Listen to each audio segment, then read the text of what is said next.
Hello, this is Solomon, and this video is going to be a tier list on Behind Enemy Lines, also known as this 1v1 map, and is one of the best maps in the game, and definitely the best 1v1 map, most balanced. In a lot of 1v1's maps, like, it's a lot more skewed, like on Blitz, Soviets are just hilariously overpowered. Or you can still, like, actually, yeah, no, you're just gonna lose if you're fighting Soviets, and the Soviets know what you're doing. And Japan's pretty much overpowered on any of the larger maps just because go air win. So here's the tier list for this map. First, we're gonna number one is obviously Japan. Like Japan's overpowered in general. They just have the tools to defeat everything that you can throw at them. Now that's not to say for all these matchups. For most of these matchups, it is still possible to win, but your opponent fucks up. Because the great thing about this map is it's so small that you can punish an enemy really, really hard for any mistakes they make in the opener and just in general. So you can still win as a shittier nation if the enemy fucks up, but in general. But yeah, no, Japan in general, they'll just beat anyone else. They have the tools to deal with anything. Pillboxes and light infantry and light artillery can easily defeat infantry rushes or Togos and Chihas. Chihas are really decent since you don't have to research them. I mean, they're not the best medium tank, but you don't have to research them. So, and the Hogos are great for against infantry spam. But yeah, pillboxes too just stop infantry in their tracks, and then they get the cheap light artillery. Then for air, they get 0, so they can just easily kill in the air. RUSE just kill any heavy armor. RUSE just kill any medium or light armor. Like, Japan is just the strongest. They can defeat anything. Now, second strongest is the US of A, which is, well, they're easy to play. That doesn't really factor in this tier list. And I put Japan as number 1. Japan's definitely significantly more awkward. But US beats every other single nation just because Willys primarily. Like the very cheap, very fast recon. The $20 barracks is also really important since more $30 barracks is just too much on this map. And Persians are also really strong. Like, they're the best advanced heavy armor outside of Super Persians. Like, this stuff, Willys plus Persians plus Rangers, like, those 3 units on the ground are super, super good. Then they also get Stuarts and Lees. Stuarts are pretty useful early against some rushes or fighting off like KFCs or something. Stuarts are really fast, so you can easily counterattack and go fuck up a depot or something. Their AA is also really good. And while AA generally isn't that good, it is good on this map just because there's such, well, your home sector has 3 depots, and it's all like display 1 camouflage, and pretty much everything you have is covered. Then you have a bunch more depots really close by, so you don't need to spread your AA out like a whole fuck ton. It's pretty easy to cover, especially with M16s, since they can move and shoot at the same time and are decently mobile. So they don't really have any problems with air rushes that you don't see coming. Give me a second. Okay, I'm back. And they themselves, you can know camo airfield and do a B-25 bomber rush. That can also catch an enemy off guard sometimes. But mainly it's just Willys, Rangers, 20 supply barracks, and Persians. It's just a really, really strong combo. It beats out our nations. Now, third place. This may be surprising for some people, but it's Soviets, not Germany. Soviets are extremely strong on this map. Because they can put out some, like, this is a very infantry heavy map, obviously, because there's so much forest. You can also work for the towns a little bit with the infantry. And there's, like, you can also go behind an enemy base and all that. But at least the 10 supply barracks, you know, they're also the best heavy infantry since they do more damage than other heavy infantry that isn't Legionnaires. And Legionnaires are garbage since they cost 10 supply. So they can just, Soviets can just put out so much infantry pressure. Like, you can literally just kill the enemy, like, in the first couple of minutes easily. But if the enemy tries to do something like armor spam, you can the Soviets can just build an AT base. And personally, as the Soviets, like I usually queue up like an AT base initially, then I just cancel it if the enemy isn't going armor. Then I get the 40 supply back, and usually matches timing with the tech being completed, or when I need to make more units. Like it's not really delayed that much, or I just build it if the enemy does go armor. Like I just keep the AT base out there. So if the enemy builds armor, I actually build the AT base. If the enemy doesn't build armor, I don't build the AT base. I just cancel it. Then they also get the really cheap artillery and anti-air base, which is nice for several reasons. Oh, if you're fighting UK or someone that's going air for some reason, like this cheap, plentiful anti-air, since the base itself is so cheap, unlike every single other nation. And ZSUs are actually pretty decent. Then you get the ISU and the Pushka. Now the ISU is really good, so you can just throw it out right away. It's 25, which is a bit pricey, but if you do like barracks and artillery anti-air base, you can just throw an ISU out there. And as you're pushing through, even if your infantry don't kill a depot, your ISU can usually kill a depot, or like kill the enemy production, then your infantry kill the enemy. Like while the initial infantry rush is happening, your ISU can kill a building or two. And like if that's a depot, it's probably gonna be game over, since enemies has to rebuild their depot, or like just try to fight off your infantry, and you can just build up more your own depots or something, or just put more pressure in the game. Pushka is a lot more situational, but it's still like it costs 40 supplies, so it's really expensive. But even if it like comes 2 minutes later, or if you actually just get it right away, just you can find money for it somehow. Like it's just so much pressure. Just like to put it right here in the middle of forest, so it's really close. So you have super high accuracy on the Pushka shots. Like you'll just fuck any depots up or production really quickly. So yeah, Soviets, they just have so much pressure early. Also, BA-11s are really nice, since they cost 15 supply. So you can basically use them to fight light tanks. Just put them in the forest and they'll beat light tanks. Except maybe Panzer 3s. I'm not sure which way it goes. Panzer 3 versus BA-11 forest. But in general, BA-11s are really solid against light tank spam. And fighting off maybe Vickers or whatever, fighting UK.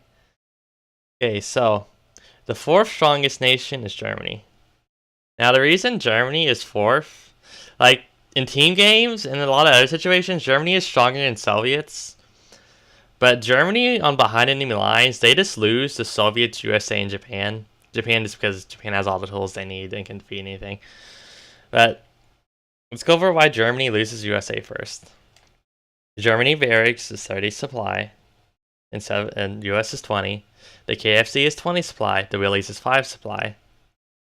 And yeah, like also Persians are just better tigers, and King Tigers are still really. Well, they get King Tigers. It's 100 supply to attack it. Then they're slow. And a good player will really makes you feel the pain with your slower unit movement. Pretty much always going to be on the defensive King Tigers. And like you're much more prone to having your units picked off, and you can't retreat from bad situations easily. Now with the KFC, like the KFC is going to basically carry your early game as Germany, because you can use it to go raid and go around really fast. But the US can make Stuarts or something, which is the same speed. And later, it's just a liability, because KFCs, for some reason, they like to die more than other recon, from what I've seen. Maybe I'm just imagining it, but I'm almost positive I'm not imagining it. Like, late game, you just want recon everywhere. Like, this US can just spam out a bunch of Willys. But, like, in Germany, you're stuck using Kubel wagons, which are the same as the Willys, except they cost twice as much, or KFC. So they're much more vulnerable to recon sniping. While US will, or should, have a redundant amount of recon, so if, like, one recon dies, they don't get fucked over, unlike Germany. Also, spending 10 or 20 supply on a recon. Like, you just have less supply available for other units. So Germany, like the German opener is just so expensive, then the recon is so expensive. It's just, they have a lot of pressure on them, since the enemy has a lot more supply to spend on units. And this also goes for why they lose against Soviets. In my experience, I've done this a lot. I've done Soviets versus Germans a ton each way when I first looked into this, because you might think they're equal, but Germany just straight up loses to Soviets. if the Soviet player is playing right. Because the German player, they just don't have enough supply to spend on units. Like the $30 barracks, like if you do one barracks, you're gonna make one infantry unit every 5 seconds. So that it will take you 50 seconds to make 10 infantry. Well, it will take the Soviet player what, like 5 seconds to make 10 infantry.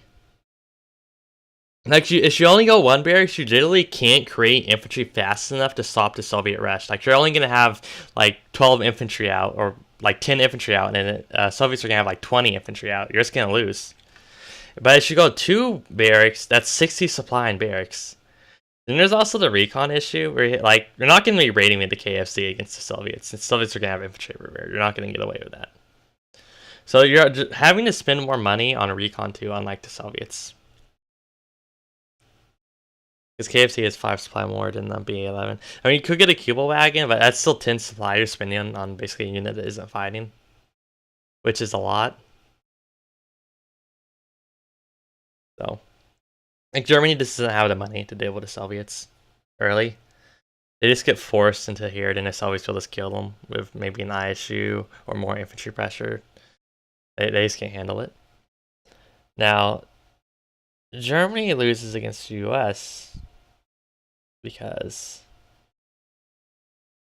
Oh, shit. Fuck. I just forgot something really important. I'll go over it at the end of the video, if I remember. Yeah, I already talked about how Germany loses against US because the Pershing Ranger Willys combo is a lot more...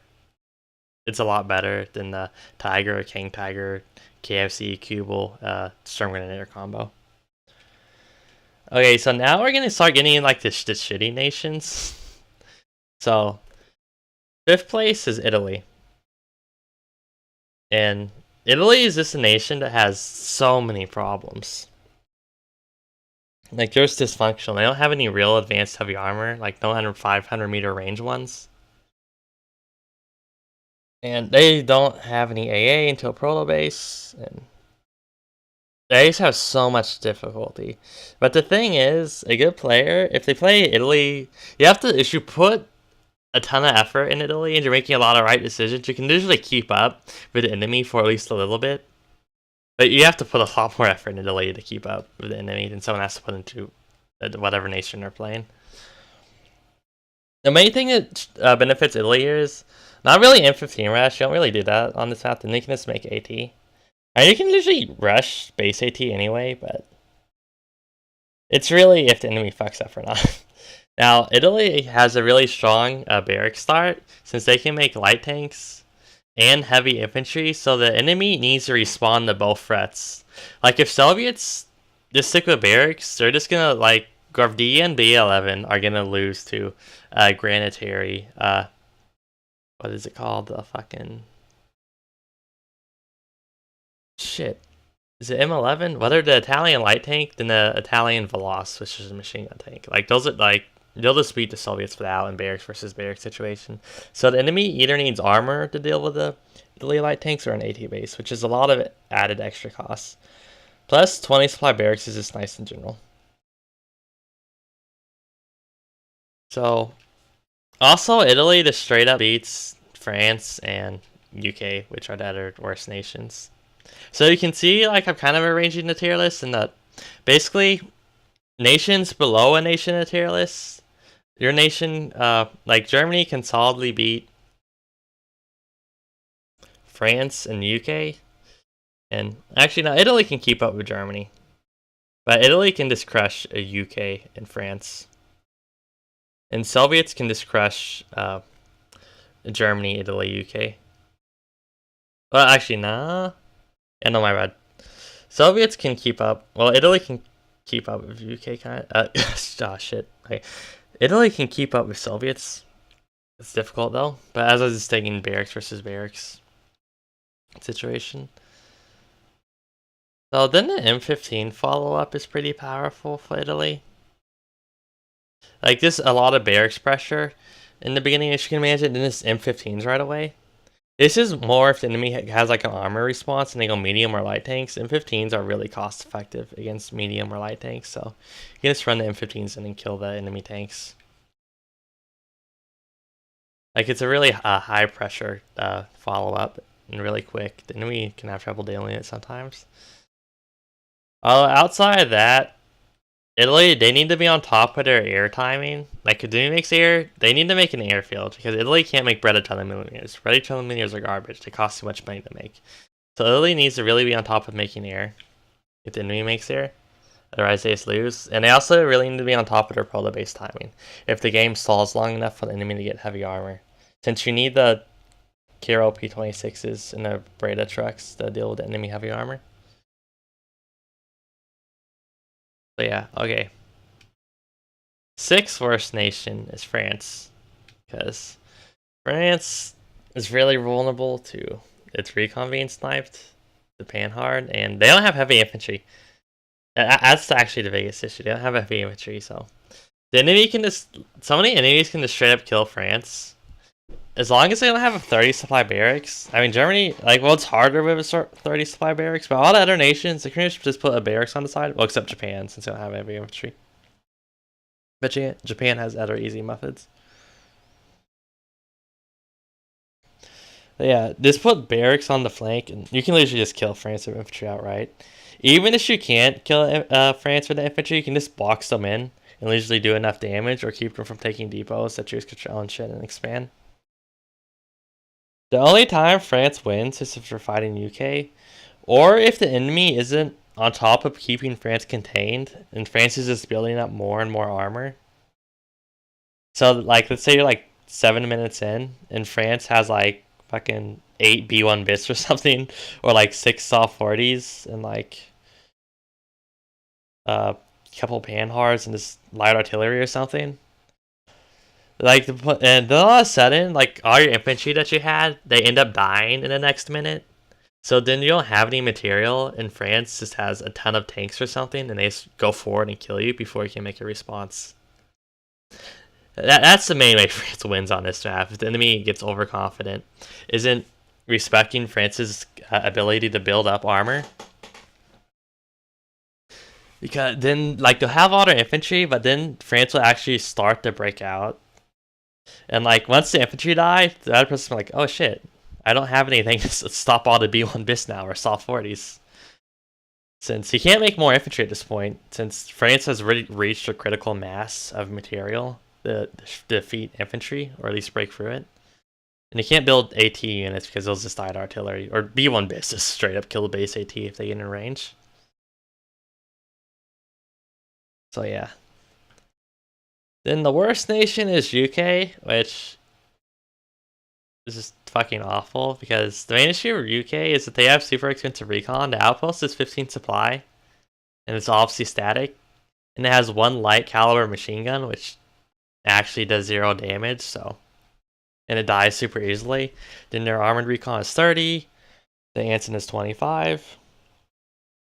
The recon's just too expensive to do anything. They get boxed in super easily by infantry, or just by infantry. And they can't make AA either because AA costs 15. It's too expensive for them. Then there's the fact that their tanks suck. Well, the AA thing is basically UK has to have air superiority, which usually means going to Spitfires, which is a lot of money.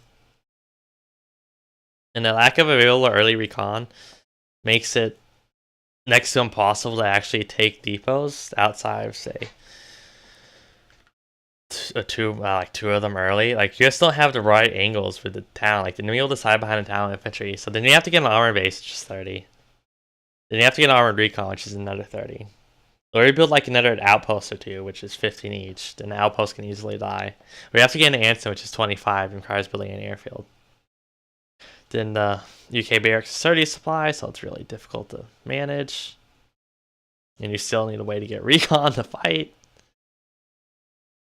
Then all the UK tanks are utter garbage. The Matilda is utter garbage. The Cruiser is garbage.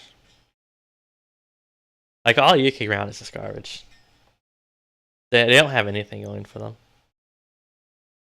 The only matchup that they don't completely second is against France. But that's basically because you can try to sneak a paratrooper around to the HQ. So if France has to build an artillery base to be able to fortify position or something. Or like they have to build supply to go deal with a paratrooper. Basically, that's it. That's the only thing that helps UK. Otherwise, UK just has, they just can't compete against any other nation. Now, what I forgot about earlier. One of the reasons the US can hold up better than other nations against the Soviet infantry rush, or at least do more well than a lot of other nations, is because of the Willies.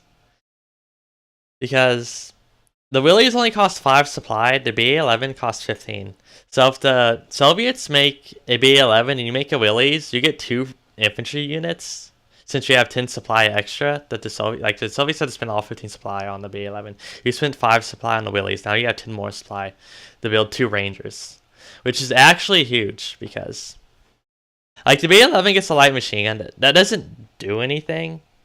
Like, it's gonna take like a minute, maybe more, maybe like fucking minute and a third to kill heavy infantry in the forest. Like, the BA-11 isn't gonna do relevant damage in a relevant time frame. Especially like if we're talking like the first 3 minutes when in the rush, like the BA-11 is not gonna get out significant damage against infantry with its light machine gun. At least if you're in forest. Even non-enforced, it's still not gonna be that significant. So essentially, like let's say the Soviets need 1 BA-11 for each flank. You make 2 Willies, so now you have 2 extra infantry on each flank, or just 4 extra infantry in general, and you can put those wherever you want. And that actually makes a huge difference in fighting the Soviets, those extra infantry that you get. Since you get that extra supply, since the Soviets have to spend more on their recon, that doesn't really do any significant damage in any meaningful time frame. So yeah, that's why the US can hold up fairly well against Soviets compared to a lot of other nations. Yeah, that is the end of this video.